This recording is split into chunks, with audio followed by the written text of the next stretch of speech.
Bring him on. Oh, please.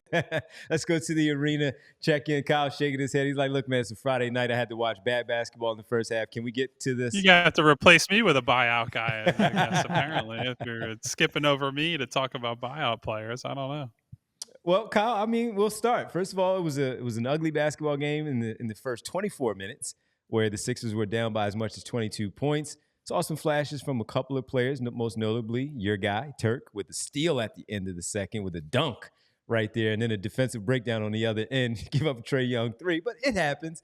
But that being said, your first impressions of Buddy Hield campaign and what they did to really also help in the second half to bring them as close to as much as, what was it, 4 in the late part of the game.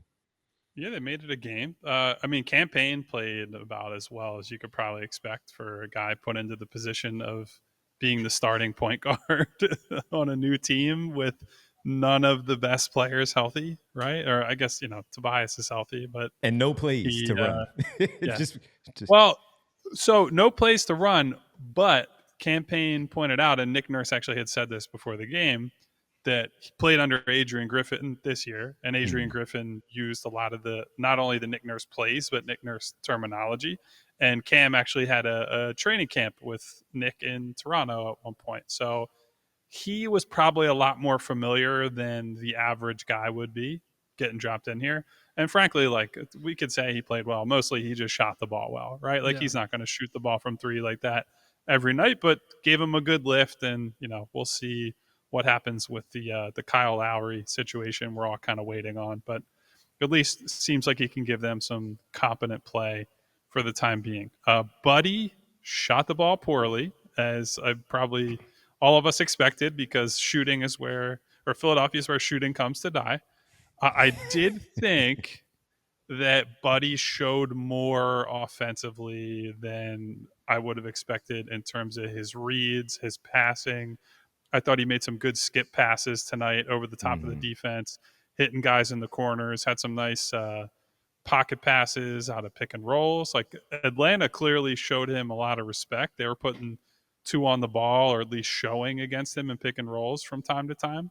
And not that he's going to be running a ton of offense by himself, but I think I feel a little better about him as a secondary guy off the bounce and creating for others than I would have thought coming in. So bad night shooting, but otherwise I would say I was encouraged by the new additions for sure. He did have 6 assists, by the way, Buddy Hield. Yeah.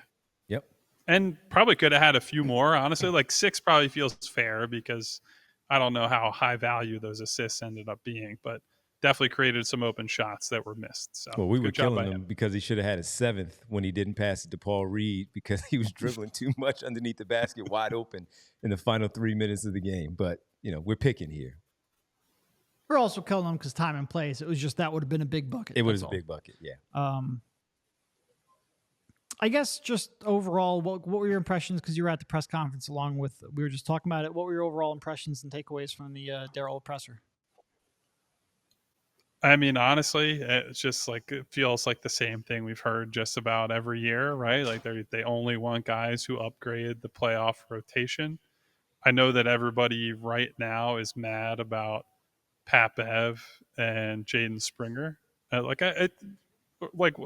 You guys know, or you have seen the discourse as much as I have. I think we would all probably sit here and say, like, people like Buddy, right? Like, think it was at least a decent pickup, maybe some haggling over the price, which I think is a bit silly, but people liked that. And it was more that they didn't do anything else of consequence, and their moves were selling off guys at a time where it feels like they need all the help they can get. So I get that. But Daryl's point on Jaden specifically, I think, it kind of gives you a window into how he thinks, right? Like, they don't view Jaden as a guy who is going to play in the playoffs this season, and probably not next season.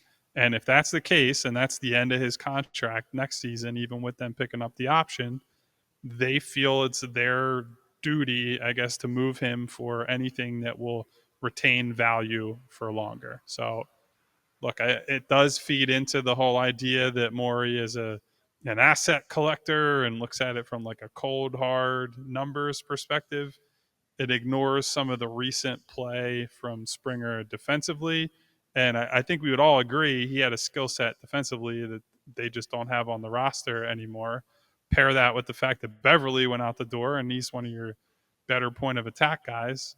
It hurts right now, but their belief, or Daryl's belief, I should say, is that it doesn't really matter because he won't play in games that matter. So I get it. I get why it's frustrating to the fans, but ultimately all this is like, we try to have the big picture in mind here.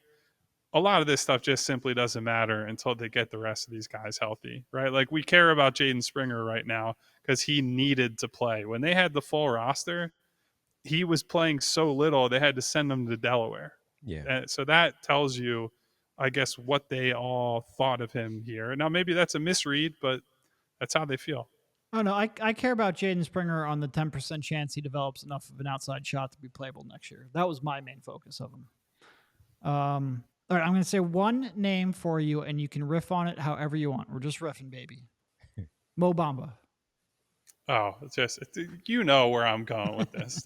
Like, well, I'm also trying to set you up for buyout talk too. So yeah, 3 block shots, man. Yeah. Come on. Oh, I was sitting here in the press conference room, like, get Bismack Biyombo in here immediately. At least that's a guy who, when there's a rebound opportunity, will make an attempt to go for the ball with right? 2 hands, by the way. 2 hands. With a finger, for that matter. Like, just move your hand, your arm, your elbow, whatever. Like, throw anything at it. And I wrote it in the recap that I did tonight. The thing that pisses you off about, at least pisses me off about watching Bamba, is that when you do get the effort and activity, he had some great rim defense tonight, right? Like, has 4 block shots. And I know he doesn't have to move that much. Like, he's a guy who's going to hang back near the rim and go for block shots. But there's effort there.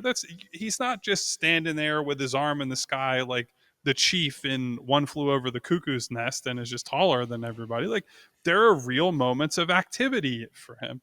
And so to see that juxtaposed against him doing absolutely nothing on rebounds. I compared it in the recap to, you guys ever seen the movie Old School? Absolutely. Yes. With Vince Vaughn and Luke Wilson and all them. Yep. Mo Bamba rebounds like Will Ferrell acted after he got shot with the rhino dart at the kid's birthday party.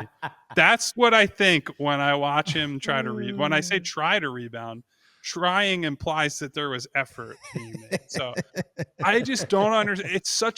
I think the thing that makes me mad is, like, it's such a waste of being tall. Like, what's the fucking point? It's like, you're just tall for no reason. Make some use out of it. I don't, he infuriates me. I would take a guy. Kyle an open-ended question on something that's going to get him going. You just wind I him would up take a guy like half a foot shorter with 15% more activity for sure. Bismack Biyombo, it is. I'll give you one more to go out. Come on down. On a much better note, 12 minutes and 44 seconds of Turk. Yeah, listen, as much as I meme on Turk, you can definitely see why they're reluctant to give him real minutes. He settled down, right? though. After that first turnover, he settled down. Yeah, and first possession that he comes on the floor, he throws the ball out of bounds, which that's not exactly, as a guy masquerading as a point guard, going to endear you to the coaching staff. I will say, when he is locked in and he's playing on-ball D, you can see that the want-to is there. Unfortunately, he gets dislodged really easily. Yeah. Like, guys can go right through him. I don't know how much of that will be made up over time. Like, we'll see. He's going to bulk up. Obviously, he'll get older. He'll get in the weight room, whatever. But the frame is so small from a starting point that he is really going to have to shoot the shit out of the ball to make an impact. Like, I would say this on a very serious note. I think there's a real chance that Ricky could make Go it. get him, like, Rick. I need you to confirm that there is a get him Rick on press row today. Because Devon didn't believe me. There was absolutely a get him Rick said by Derek today. But I think, look, like, he's got a major question mark to answer with the jump shot, obviously. But if you just look at how guys bounce off him when he drives to the basket, he's got prototype size. He can guard a bunch of different guys. He didn't actually do anything, but it's very funny. He got brought in end of the first quarter and was defending Trae Young, and Trae just like dribbled it out of bounds. And I could have been, if we really wanted to like play it up for effect, could have been like, Ricky scared him. He dribbled the ball out of bounds out of fear. He just spread his arms out and he threw the ball out of bounds. It was like, oh, go get him, Rick. I knew it was happening. But like, look, he's strong already. He's got a big NBA frame. He moves well side to side. He's got good vertical explosion, as we see when he goes up for dunks and tries to finish around the basket. So if they theoretically hold one of these roster spots open between now and the end of the year, and let's say they get Kyle Lowry and Bismack Biyombo, whoever the big is that they bring in, he could make a case over time to take that final roster spot, get like a deal in the future, I think. Now, I don't know that he's going to play at all anyway, but I think he at least, like, with Turk, it's just like, is he making shots or not? Everything else is kind of projection. Ricky, you can see that guy can be put in a specific role right now as a slasher, cutter, and a decent defender, and say, with time and polishing, you could turn him into an NBA guy. So when I first got back with you guys and we talked about Turk and Ricky Council, and I said how much I like you guys already knew how much I like Rick, but I said it publicly to everybody else.